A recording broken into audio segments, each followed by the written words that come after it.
You're listening to the Transformative Podcast brought to you by the Research Center for the History of Transformations at the University of Vienna.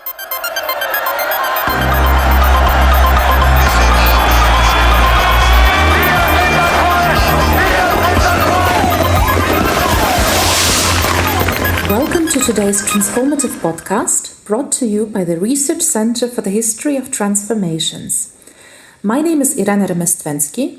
I'm the Managing Director here at RECET, and today I'm very happy to welcome Anton Shekhovtsov as the guest of this podcast. Anton is the Director of the Center for Democratic Integrity, based here in Vienna. He acts as an expert for the European Platform of Democratic Elections, edits the book series Explorations of the Far Right for the publishing house ibidem, as well as the open access journal Fascism, the Journal of Comparative Fascist Studies. Anton's last book is titled Tango Noir, Russia and the Western Far Right. It was published by Routledge in 2018. Anton, I am happy to welcome you today in our improvised office studio here at RECET. Thank you for having me, Irena. As an expert on both the Eastern European and the Western European right-wing movements, you were in the press a lot lately talking about the Azov regiment of the Ukrainian armed forces. We know that the Azov fighters recently surrendered to the Russian forces after being under siege in the city of Mariupol and defending the Azovstal plant. And according to many Russian but also Western outlets, the regiment has a right-wing leaning ideological side, and many also call it a neo-Nazi group even. I was wondering, what's your take on that? Would you say that Azov has neo-Nazi connections, and if so, how close they are? You see, Azov, as a volunteer battalion, was formed in May 2014, and at that time there was this connection with the far right. Well, first of all, I must say that in 2014, after the annexation of Crimea, after the start of the Russian-Ukrainian war, Ukraine very quickly realized that it lacked a proper army, it lacked proper defense forces to fight back against the Russian aggression. And around more than 40 volunteer battalions were formed at that time during spring and summer 2014 to help the army to defend Ukraine. Azov was formed in May 2014. There was a very strong connection with the far right because basically the leadership of Azov featured leaders of the Ukrainian far right group called the Patriot of Ukraine. At that time, the battalion also featured other people not necessarily connected to the far right, football hooligans, for example. During the period in 2014-2015, the far right leadership at the helm of Azov was present. However, in starting from 2016, Azov was transformed into a regiment of the National Guard of Ukraine, following orders from the Ministry of the Internal Affairs. It started the process of depoliticization. This process involved the far-right leadership of Azov leaving the regiment and starting their own political project, which is called the National Corps. Azov lost much of its ideology that it had. It increasingly became a regular military unit within the National Guard. Now, it's very difficult to talk about Azov because we know that all of them are now in the Russian camps. So let's just talk about Azov before the invasion, before they were surrounded in Mariupol. It was a regular unit. It was not a political organization. It would follow orders of the Ukrainian authorities, and they would not have any political ambitions. Political ambitions, that's for the National Corps that was formed by former commanders of Azov. But Azov as such, as the regiment, it doesn't have an ideology. Although it was following orders of the Interior Ministry, now with the invasion, it was rather the Defense Ministry that coordinated their activities with Azov. So to sum up, from 2016, it increasingly was depoliticized, and by the start of the invasion, of the Russian invasion in February, Azov had already become a regular unit without any ideology. So you mentioned that the leadership has largely been exchanged. Do we have any data on how many of the fighters are new compared to, let's say, 2014-15 to the beginnings? Or are these mostly the same fighters but a new leadership? The Patriot of Ukraine, that was a very small organization. Maybe they had dozens of people, but not hundreds. Azov, by the start of the invasion, had over 1,000 people. These are soldiers rather than political activists. According to the Ukrainian law, actually you can't be a party member if you're serving in the army or in the police. As soldiers, they can have various views. We know, of course, that some of them have right-wing views, but they're not following political orders, they're following orders from their commanders. A good soldier is not the one who has politically correct views, it's the one who follows legitimate orders of their commanders. With the Azov, mostly the personnel was almost completely renewed, but it was not connected to the political aspect. It was connected to the fact that many people just, became veterans, especially when Azov from the battalion was transformed into the regiment. There were more people joining and they would not have any political background. They joined Azov because it was considered one of the most professional military units within the armed forces of Ukraine. Very interesting. If you can tell me very shortly, what do you think of the symbols used by the Azov regiment, the usage of these runes and the Wolfsangel? Yes, you see, the symbol Wolf's Hook or Wolfsangel, it was introduced into Ukrainian political context already during the 90s. As a symbol of one party, Ukrainian party, it was introduced with the interpretation of the idea of the nation. The symbol features two letters, I and N, I standing for idea and N standing for the nation. Of course, that was a very subjective interpretation of this symbol, but this was how it was introduced and interpreted by Ukrainian politicians. And I think this is important because the symbols itself do not really matter. What matters is how you interpret them. Communists were using a star, and we know that basically the symbol comes from the esoteric teachings. It's a pentagram, but we're not talking about the occult or esoteric symbol of the communist star. We're talking about the communist ideology and how they interpreted this symbol. So the same with the Wolfsangel. I completely understand the problematic nature of this symbol because of the use of this symbol by the Wehrmacht during the Second World War, and then by post-war neo-fascist and neo-Nazi organizations. Of course, with the Azov, it is different. Already in 2014, it lost many fighters who sacrificed their lives for the defense of Ukraine. And I think Azov has a legitimate right to interpret this symbol as they see it. And they are not interpreting this symbol with the connection of fascism. They interpret this symbol in relation with the idea of defending Ukraine and defending the Ukrainian nation. So what do you think will happen to the Azov fighters now that they have been captured? They have become a symbol of heroic resistance to the Russian aggression. And because of this, the Russians will try to exploit this in their own dealings. Ukraine hopes for the exchange of all the defenders of Mariupol, of the Azov-style steel plant. It's not only Azov. The plant and Mariupol was defended by the Marines, by other units of the National Guard, by border officers even. So it's not only Azov. Because of their statements, video statements, they have become more popular than other military units. And now, as far as I know, it's the Red Cross and the UN that is trying to mediate between Ukraine and Russia concerning all prisoners of war that were captured in Mariupol. But let's see, I don't want to give too much hope, but at the same time, of course, there is hope that they will get back alive and to Ukraine. If we take a step back from looking at Azov and think about the right-wing movements in Ukraine in general before the invasion or shortly before the invasion, how would you describe that landscape? If we look at the political history of Ukraine, starting from the fall of the Soviet Union, we will see that the far right in Ukraine has been traditionally very, very weak. In the 90s, the major reasons of this weakness of the far right was that there were several organizations, 4 major far right parties that competed with each other, and essentially they split the electorate. So during the 90s, they had really, really limited successes in getting elected into the Ukrainian parliament. Another reason for this weakness was that they failed to offer any viable ideology to the Ukrainian society. More moderate National Democrats, they were much more popular than these ultra-nationalists, especially in the 90s, but also later.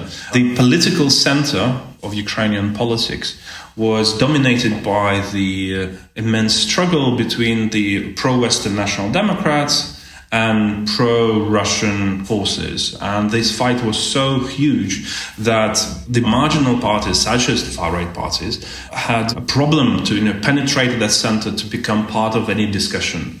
The center was so big that the margins had no chance. And it's not only about the far-right, it's also about, say, environmentalist parties. Things started to change already in the noughties. In the beginning of the noughties, in 2006, in 2007, many of the far-right parties just disappeared because they were electorally unsuccessful.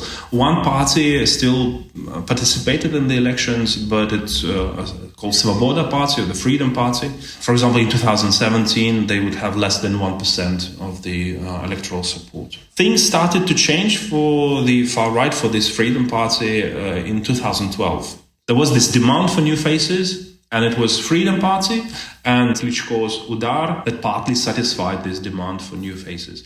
But this is very important to stress because Freedom Party, it got 10% of the vote in 2012. But the support for them, it was not determined by their far-right ideology or far-right program, but just because they were the most radical opposition to the pro-Russian politics and policies. When we look at the Maidan revolution in 2014 and the elections, we will see that with Yanukovych gone, there wasn't much of these open pro-Russian forces left. Already in 2014, the Freedom Party lost more than double of their support. To sum it up, with the pro-Russian politics in Ukraine, as this pro-Russian politics became toxic, there was no need in the far right because they totally lost this monopoly on radical criticism of pro-Russian politics. There is no need for them now. And again, like in the 90s, they have totally failed to offer the Ukrainian society any viable program for development. Because yes, you can be anti-Putin or anti-Kremlin, but that's it. So it's nothing new. The armed forces of Ukraine are doing the same. There is no need for these far-right parties essentially because they don't offer anything. So it sounds like on the eve of the invasion that the far-right groups were not any of the major forces in Ukraine or did not have that much influence in the Ukrainian society. But yet the dominant narrative from the Russian side is that Ukraine needs to not only be demilitarized but also denazified. Why do you think Russia chose that specific term to frame their military campaign in Ukraine? You see, Russia has accused Ukraine and other countries of resurgent Nazism for many, many years. That has been a recurring narrative of the Russian Federation. And they struggle against fascism as justification for everything. It's also very important to understand that the interpretation of fascism in Russia is different from the scientific interpretation of fascism. During the Soviet times, fascism was mostly considered as anti-communism or anti-Sovietism. And there is research also showing that in the Soviet Union, fascism was also interpreted as specifically anti-Russian sentiment.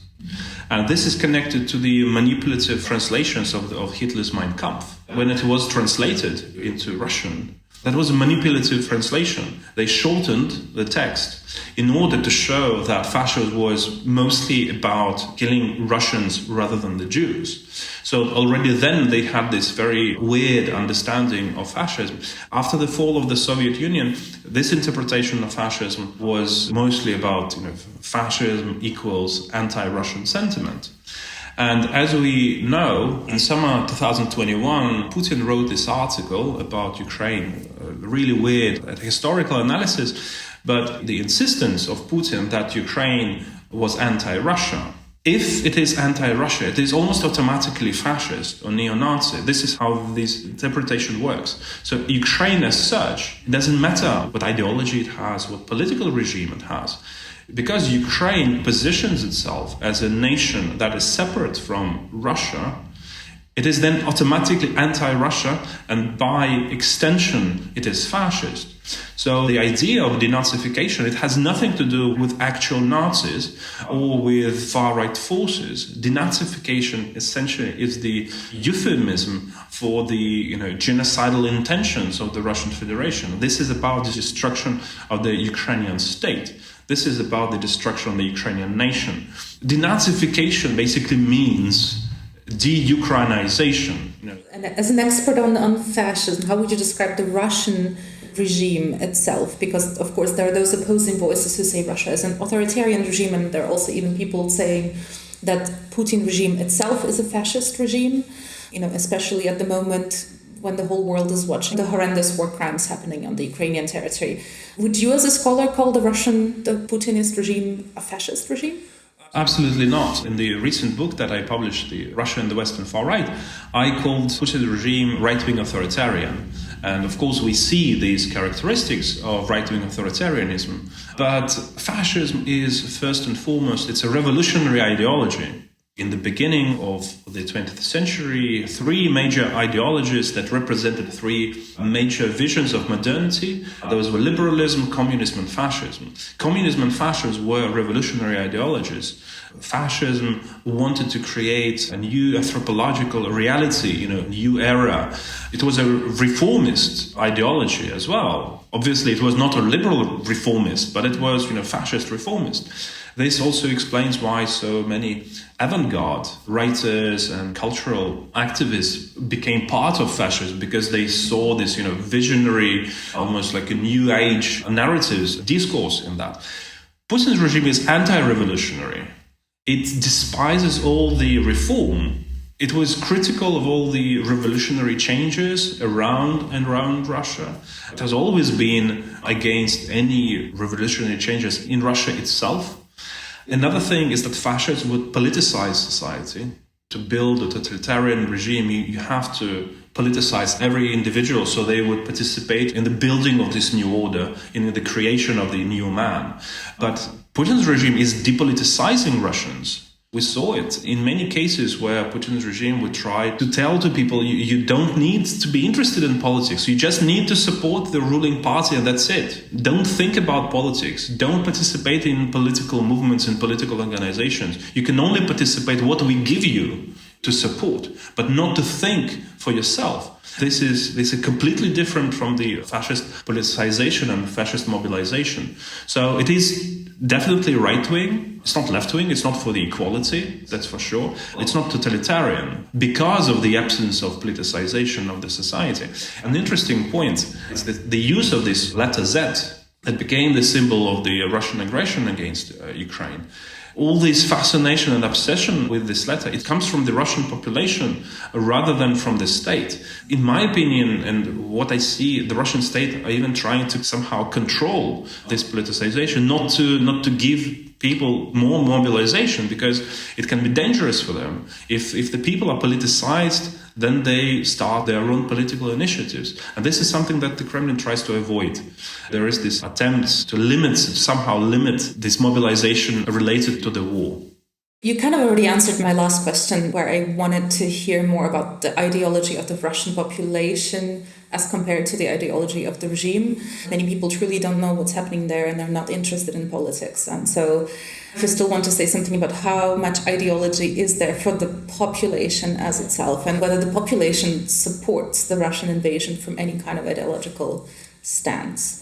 You see overwhelming support of the Russian population for the invasion, for this so-called special operation. But I don't think that the Russian population is driven by any ideology, by anything that can be used with this, ism ending. What drives them, I think, is this very hateful sentiment towards Ukrainians. That is for sure. You know that in Russia, Ukrainians were very often considered to be of a lower category of people. Even in the cultural production of the Russian Federation, after the Soviet Union, Ukrainians were very often described as village people who don't know anything. There was a lot of also dehumanization of Ukrainians in Russia. For the Russians, it is unbearable, in my opinion, to see that Ukraine may be a successful European country while they live in poor societies.